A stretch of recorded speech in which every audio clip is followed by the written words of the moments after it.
Johan Van Arie, business mentor, social entrepreneur, network marketer, online branding and marketing coach. And today we're going to talk about two things. The question is, you might have heard this. A lot of people say that motion causes emotions, a very well-known saying from Tony Robbins. So what is it really? Is it motion causes emotion? Or did you hear that wrong? Is it emotion that causes motion?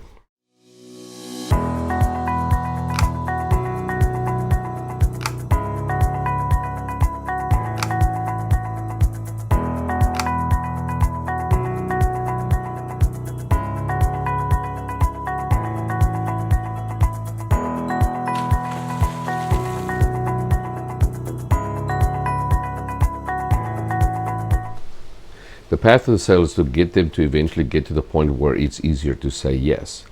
The path to get somebody to take action, whether it's working in the business, making their first video, approaching their first person, making their first phone call, or just taking action, is to progressively get them there. The best way to do that is to cause an emotion. The best way to cause emotion that steers people to take action is by motion. Now, if you might get to a lot of meetings and places like that where they have people stand up, they clap hands and all of that. When you are talking with somebody on the phone and you're training some other people, it's a little bit harder to do that.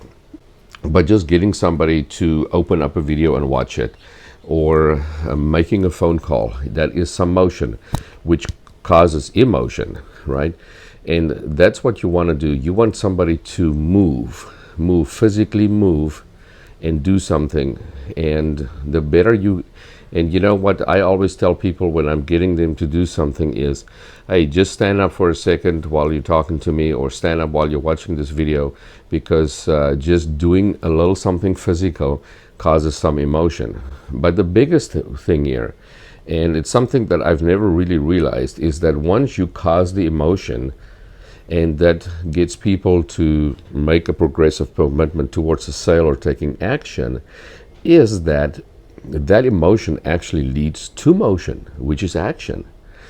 And sometimes when you meet with someone and you are trying to convince them that your product or service is the best, and you cannot physically have them move, jump around, clap hands, all of that kind of stuff, you're not at a seminar, how do you get that emotion happening? Because it's harder to get them to have some motion.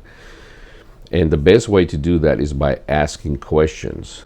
And when you ask questions, you can definitely cause motion inside the person, which leads to emotion.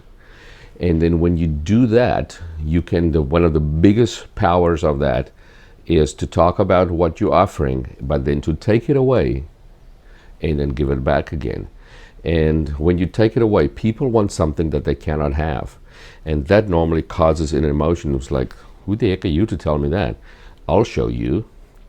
And that, what does that do? It's emotion. Now that leads to motion. So now you're getting closer to them listening to you, not necessarily buying from you, or even getting closer to the point, they're getting closer to the point of buying or using your product or service or taking action. Whatever the process is that you want them to follow.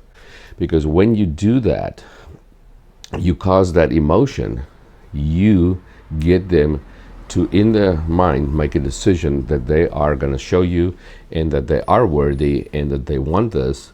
And that is how they get closer to the process of purchasing or taking action, whether it is picking up, whether you want somebody to pick up the phone, one of your team, and you want to help them, you mentor someone, or whether it's just someone that you're trying to sell something. So if you can use motion to cause emotion, use questions, use the power of a takeaway. Don't be scared to use that, but do it in a nice professional way. Give it back in a nice way, and see what that emotion causes and how much motion and action that causes. I really hope that helps you. If this resonates with you, tap the screen, give me hearts and likes, and please share.